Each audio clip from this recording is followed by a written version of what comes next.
menjadi seorang dosen ini soal salary, apakah itu cukup untuk kita terima atau tidak, Pak Yus?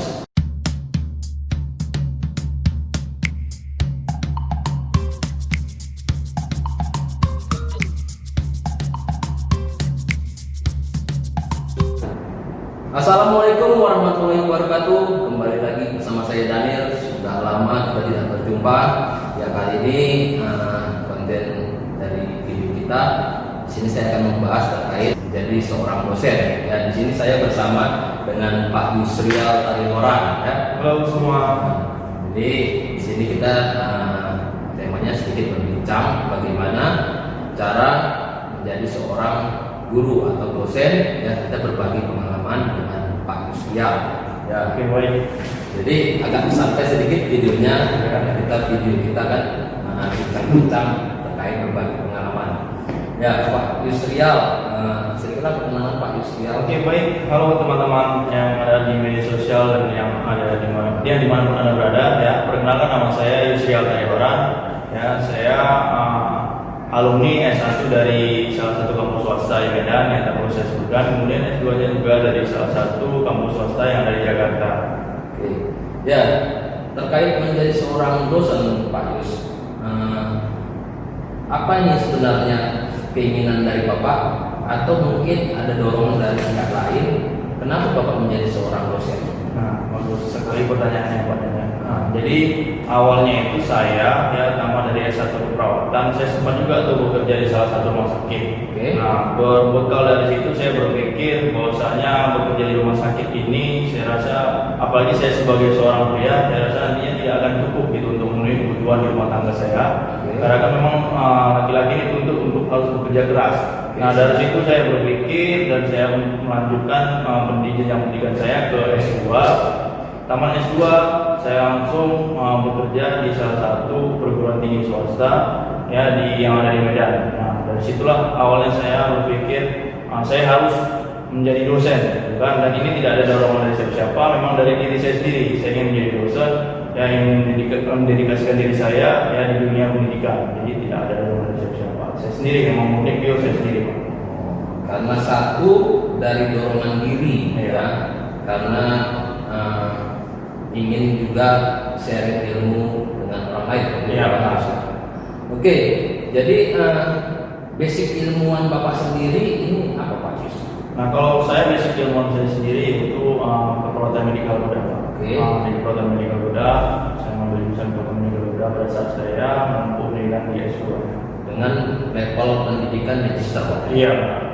Oke, jadi selama menjadi dosen ini sekiranya sudah berapa lama Bapak jadi dosen? Nah, kebetulan memang saya masih baru untuk jadi dosen sendiri, masih baru. Kelihatan lah dari wajah saya juga masih wajah muda ya, terlihat tua-tua kali gitu kan. Nah, kalau saya jadi dosen itu masih 2 tahun, Pak. 2 tahun. Iya. Jadi usia Bapak sekarang berapa? Usia saya sekarang 28 tahun. 28 tahun berarti meniti karir menjadi seorang dosen Di usia 26, Pak. usia 26. Iya. Usia 26. Jadi sedikit balik ke saya, Pak Yus, ya. Jadi kalau saya sih, Pak Yus, jadi seorang dosen itu usianya 23. Jadi masa itu dulu kan pendidikan itu belum dibatasi minimal harus S2. Nah, jadi masa itu sarjana masih bisa mengajar tapi dengan pendidikan yang di bawahnya yang diajar. Jadi masa itu usia saya 23, saya mengajar di akademi.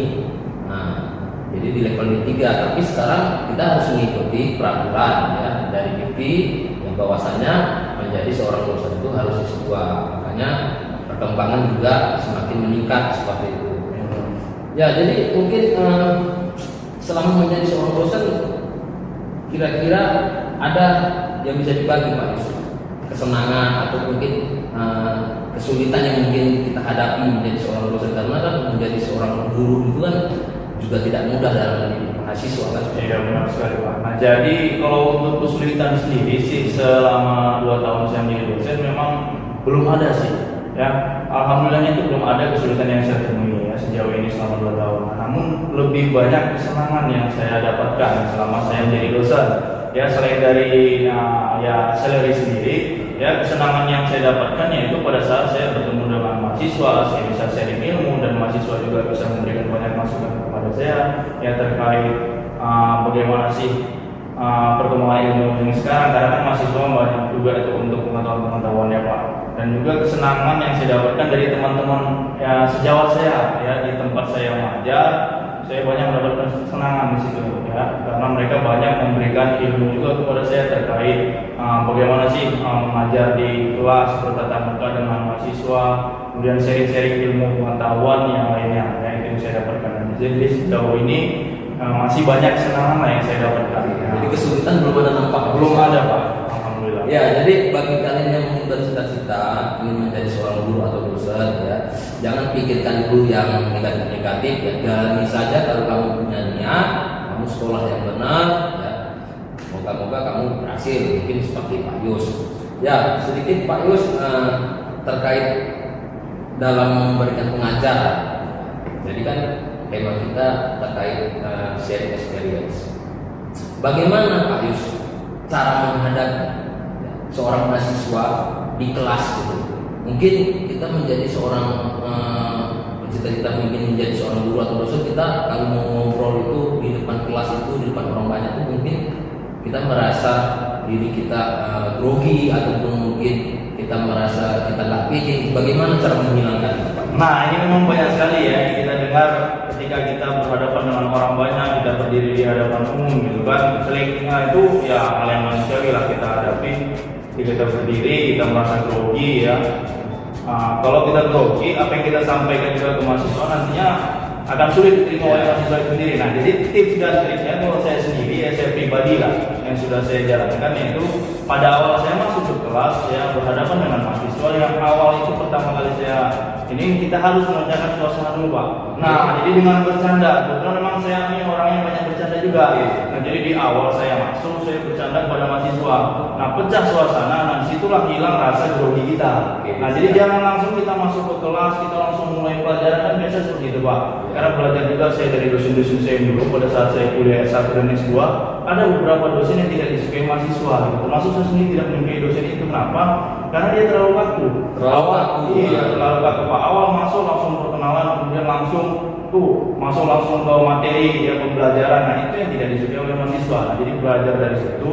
Pada saat saya sudah jadi dosen, saya di awal itu perkenalannya itu ya kalau bisa yang lucu-lucu lah, yang asik, yang seru ya, kita pecahkan suasana. Nah baru kita memberikan materi kita kepada mahasiswa. Ya insya Allah nanti materi yang kita sampaikan juga akan diserap oleh mahasiswa dengan baik Pak. Ya. Putri. Mungkin juga nanti tunjang juga dengan keilmuan yang harus kita miliki ya, kita memang harus siap dalam berbagi ilmu. Makanya sewaktu menjalani pendidikan ya memang harus benar-benar jadi di samping kita memberikan pengajaran itu dengan ilmu, tapi juga kita barengi dengan suasana yang baik sehingga ilmu yang disampaikan juga disampaikan dengan baik. Jadi mungkin sedikit Pak Yus, jadi kan di kelas itu kan nggak mungkin siswa itu baik-baik semua, ya kan? Jadi mungkin kan ada juga yang usil, yang bandel atau gimana. Bagaimana itu Pak Yus menghadapi suasana seperti itu? Nah kalau saya melihat yang usil-usil seperti itu ya saya jadikan aja sebagai teman saya, gitu kan? Saya jadikan sebagai teman saya, artinya apa? Ya saya berusaha mendekati mereka dengan pendekatan yang khusus yang saya berikan, ya agar mereka nantinya memang bisa mengikut kepada kita dan dia bisa nantinya ya menerima apa yang kita sampaikan. Nah, jadi ada pendekatan khusus yang mungkin yang saya berikan kepada mahasiswa yang usil, yang bandel, yang seperti apa gitu. Nah seperti itu Pak. Jadi menerapkan sanksi apa gitu tegas nggak ada? Nah kalau untuk sanksi tegas sendiri saya melihat sih, dan yang sejauh ini tidak ada saya terapkannya, paling hanya sekedar teguran, saya mengingatkan mahasiswa yang usil tadi ya, terus memotivasi agar dia mengarah ke perilaku yang lebih baik lagi Pak. Namun kalau untuk sanksi yang tegas, teguran itu sejauh ini belum ada saya berikan, karena pada dasarnya ya banyak mahasiswa yang memang nantinya makin lebih usil lagi atau membenci lagi kepada kita ketika kita memberikan sanksi yang tegas. Nah mungkin itu dari saya sendiri. Iya. Jadi setiap orang mungkin membuat caranya berbeda-beda, ya, tapi tujuan tetap sama, bagaimana kita memberikan ilmu tetap tersampaikan ke mahasiswa, tapi dengan teknik dan cara yang berbeda-beda. Jadi terkait pengalaman ini semua Pak Yus, ya. Jadi apakah mahasiswa itu tersampaikan ilmu yang diajarkan itu, bagaimana kita mengetahuinya Pak Yus? Kan bisa saja kita memberikan ceramah, suatu pengajaran, tapi terkadang siswa itu nggak paham gitu. Bagaimana Pak Yus cara melihat suasana seperti itu? Nah, gimana sih cara kita melihat gitu ataupun menilai si mahasiswa, oh ini sudah tersampaikan nggak ilmu yang kita sampaikan pada hari ini, gitu. Materi kita pada hari ini sudah nyampe nggak sama dia gitu. Kalau itu memang untuk tolak ukurnya sendiri ya memang belum ada, ataupun seperti apa kita bilang ya masih susah juga kita untuk menilai oh ini udah nyampe ilmunya, karena memang seluruh mahasiswa pada saat kita menerangkan ya kalau dikatakan sudah paham, sudah Pak, mengangguk ya mengangguk juga gitu kan, kita nggak tahu dia mengangguknya ini sudah paham atau karena ngantuk gitu. Nah jadi yang mungkin sejauh ini ya sama seperti dosen-dosen yang lain yang tolak ukurnya apabila mereka sudah paham ataupun sudah mengerti ya pada saat hasil nilai ujian saja kalau saya hanya menilai dari situ. Kalau misalnya nilainya bagus nantinya ya berarti ya materi yang saya sampaikan ya itu tersampaikan ataupun diserap dengan baik oleh mahasiswa. Mungkin sejauh itu saja. Jadi kalau saya sih Pak Yus dengan cara memberikan pre-test dan post-test sebelum dan sesudah itu, apakah dia bertambah antara sebelum dan sesudah dalam proses penilaian. Tapi mungkin ya, tips dari seorang pendidik itu mungkin beraneka ragam ya, macam-macam. Jadi dengan melihat saja mungkin kita sudah tahu ini siswa ini dia paham atau tidak, dan tidak juga kita harus menguji seperti itu. Ya, jadi terkait menjadi seorang pendidik Pak Yus. Jadi seorang pendidik itu kan diwajibkan juga harus sering menggali pengetahuan yang baru. Jadi terkait hal ini, adakah rasa kepuasan diri dari Pak Yus dalam melihat diri sendiri, atau mungkin merasa ada yang kurang puas sehingga ingin lebih memantapkan keilmuannya lagi? Nah kalau untuk itu sendiri saya belum merasa puas juga ya, karena manusia ini sifatnya itu tadi dia tidak pernah merasa puas, termasuk dalam hal pendidikan ataupun menggali ilmu. Nah jadi sejauh ini sih saya ya kalau misalnya ada nih pelatihan, seminar, nah mungkin dari situlah saya menggali ya ataupun memantapkan ilmu saya lagi ya, selain saya sharing dengan senior saya ya, seperti Bapak juga ya kan kita banyak tuh sering-sering kan sambil ngopi, sambil duduk nongkrong, kita sering sharing ya terkait untuk ilmu-ilmu pengetahuan ya yang ada di dunia keperawatan ini Pak. Ya. Jadi menjadi seorang guru dan dosen ini, para hadirin mungkin perlu diingat, kita tidak boleh puas dengan mungkin diri kita, tapi tetap juga harus menggali ya, pengetahuan dari luar, bisa berupa mengikuti seminar, workshop, atau mengikuti pendidikan yang lebih tinggi lagi seperti kayak program doktor. Ya, jadi menjadi seorang dosen tingkat minimal pendidikan itu harus di level magister. Ya, tapi tidak lengkap kalau kita belum sampai ke doktor. Jadi mungkin ini PR kita. Memang saya cita-cita sih memang S1 kurang juga kan, masih belum cukup. Saya lanjut S2, sampai di S2 saya punya teman-teman yang lain juga ada yang sudah mengambil program doktoral gitu kan. Jadi saya ingin juga gitu. Nah, mungkin memang inilah target kita bersama nantinya untuk mencapai jenjang pendidikan yang doktor. Kalau bisa sampai profesor gitu ya Pak. Oke, siap. Ya, jadi balik lagi sedikit Pak Yus. Tadi cita-cita keinginan mungkin dengan melihat juga salary ya. Kita juga tidak bisa kita hilangkan. Kita bekerja juga melihat juga dari sisi pendapatan. Ya.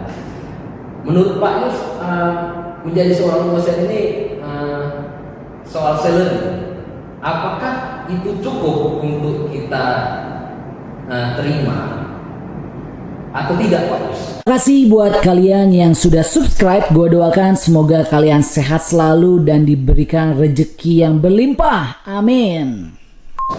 Nah, ini sangat seru ya bicara kita sampai dia masuk ke dalam salary ya, karena biar pemirsa di sana juga tahu gitu kan, jadi termotivasi juga nantinya yang S1 untuk lanjut ke S2 bisa jadi dosen, terutama mahasiswa kita mungkin ya Pak ya. Oke, mungkin agak besar sebut nominalnya Pak Yus. Jadi Kira-kira menurut Pak Yus itu Cukup atau tidak? cukup atau tidak, atau berlebih atau kurang gitu kan? Seperti itu Pak. Alhamdulillah ya, sejauh ini yang saya dapatkan juga untuk saudari tadi ya, tidak boleh disebutkan nominalnya juga, ya saya rasa sejauh ini ya cukup Pak. Nah, untuk sejauh ini saya masih cukup lah untuk saudari yang saya terima. Jadi, Cukup berlebih atau cukup Pak? nah memang untuk kategori cukup ini ada orang sering bercanda-bercanda juga gitu kan. Cukupnya cukup mana ya? Kalau saya rasa ya cukup pas. Cukup pas. Cukup pas. Kalau untuk berlebih mungkin ya sejauh ini belum. Tapi mungkin ke depannya nanti setelah kita mendapatkan ya tunjangan dan tamparan yang lain mungkin bisa lebih Pak. Ya, jadi perlu diapakan ya teman-teman sekalian yang memiliki keinginan menjadi seorang dosen ya. Jadi gaji dosen itu tidak bisa hanya dilihat dari satu sisi ya, menjadi seorang pengajar. Jadi di samping kita bekerja di institusi kita mendapatkan salary, di sisi lain ya, kita juga mungkin bisa mendapatkan pendapatan dari pemerintah ya, seperti sertifikasi ya. Jadi walaupun Anda bekerja di swasta seperti saya atau seperti Pak Yus sama kami, kita juga dapat tunjangan juga dari pemerintah ya. Jadi tidak hanya dosen negeri saja. Yang ketiga yang mungkin kita bisa dapatkan dari misalnya hibah-hibah ya, dari misalnya penelitian atau pengabdian dari pemerintah ya terkait penelitian ya, dapat juga kita ya, dana ya, bagaimana kita melakukan riset seperti itu. Di samping itu juga misalnya contoh seperti Pak Yus memiliki nama yang sudah baik ya, tentunya mungkin bisa saja diundang dari kampus lain menjadi seorang pembicara speaker ya. Jadi public speaker dapat lagi salary dari situ, dan juga mungkin dari sisi lain juga mungkin jika seandainya kita memiliki satu talent khusus, kita diundang untuk memberikan pengetahuan kita juga bisa dapat lagi situ. Jadi kalau seandainya menjadi seorang dosen yang memang harus dijiwai dengan baik-baik. Jadi kalau kita hanya datang ya, duduk ngajar di kelas, pulang ya mungkin sama aja dengan yang lainnya seperti itu ya. Tapi kalau memang kita niat kita jiwai menjadi seorang dosen, menjadi seorang pendidik ya mungkin hasilnya juga akan lebih baik lagi, maksimal.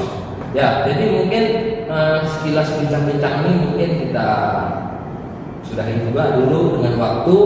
Jika mungkin teman-teman sekalian ada yang ingin ditanyakan, boleh komen di bawah, atau mungkin ingin kita buatkan video apa terkait yang mungkin teman-teman inginkan, bisa juga komen di bawah ya. Jadi jangan lupa juga tentunya like, komen, dan share video ini jika bermanfaat bagi teman-teman sekalian. Mungkin sekian saja Pak Yus ya. Kita undur diri.